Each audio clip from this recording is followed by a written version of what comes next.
extreme plantar flexion, because when you push against the table, if you don't put a pad or a spacer in there, the foot will be pushed down into plantar flexion. And then the other thing is you're working on the outside of the leg. So let's have you lay in your belly, okay, yep. And then slide up so your toes are on the table. Yep, just like that, good. All right, now, what you're going to want to do is this. Now, I'm going to do it across the table, so you guys, but you would be on the same side. You guys will be on the same side. Or, you know, why don't you do this? Slide to your left. Excuse me, your right, your other left.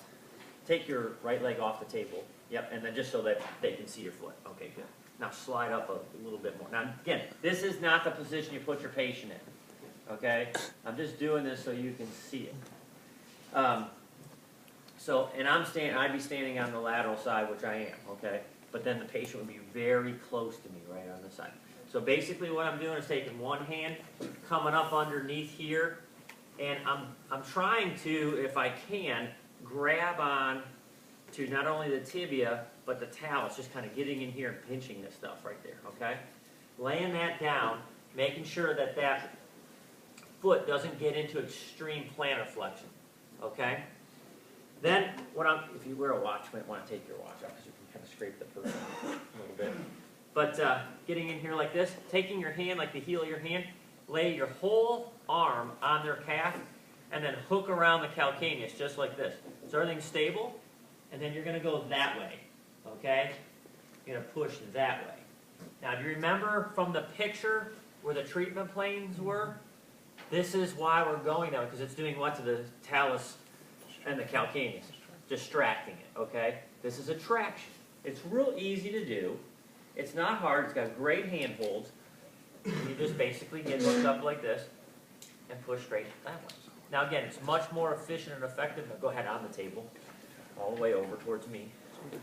Good. Keep coming. Good. Now bend your right leg, just like this so they can see it. Again, you don't have to bend it.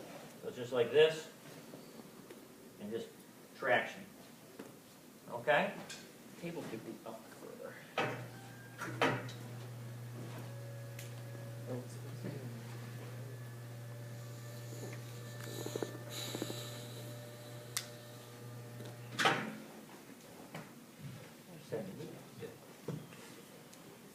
Traction. Okay? Pretty simple.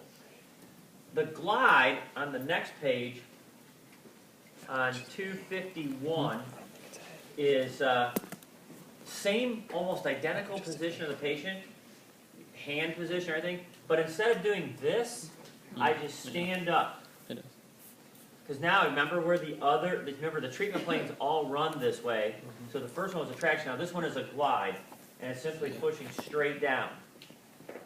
Again, if you don't have a pad here, what will happen, you'll push the person's foot into the table, and it'll go into extreme plantar flexion. So make sure you got a little bit of pad there, everything's stable, come up above, and straight down. Many of you will not feel much at all. Some of you may have hypermobility in your ankles. You might feel like a shift or a clunk. You could feel that, so just be careful with your patient. Yes? Good to be at the edge of the table, like the foot. The foot is hanging off. No, you want the toe slide up just a little bit more. Good. You'd want to have the toes here. Yeah. Okay. Now, again, if you got like a really big foot, like a Fred Flintstone foot or something, or a foot you might have to, move them in different positions, but mainly what you want to do is just keep that right there, just barely toes touching straight down. Okay? And then 54A, is that, did you do? Oh, 54A is just a test, or the gameplay, and I'll be honest with you, if you notice, he's just got his thumb here like this, and he's like doing that. I don't feel much, I'll be honest with you, so I would just do the hook, and then you can do your joint play, and then go right into your different grades, yes. What's the difference between this and just the special test? It seems like it's just a different position for doing the same thing. Oh, you mean the test for the joint play? Like we were going over the special to check the joint play, to check like the ATFL. It seems like you're just still gliding. Well, that one you had them turn around, right? Mm-hmm. They were seated, and not only did you pull forward, but then you also tried to rotate. Paul went over that, right? We did both, yeah. Yeah, so you try to rotate medially to see if it's almost like an ALRI kind of a situation. This is you're not probably getting that same amount, but that's what you have an unstable ankle, that's what I was saying. You're gonna feel some shifting of it, okay? And you really wouldn't wanna do this on an unstable ankle. And again, this is supposed to be moving the calcaneus on the talus, but if it's tight, what'll happen is the calcaneus will take up all the slack and then it drags the talus with it. Okay. Is that what you're gonna say? Okay. Any questions? So you got two, traction, Pretty much the same mobile. glide. Be careful if you got an unstable ankle, Maybe a little messy. go ahead and give them a good,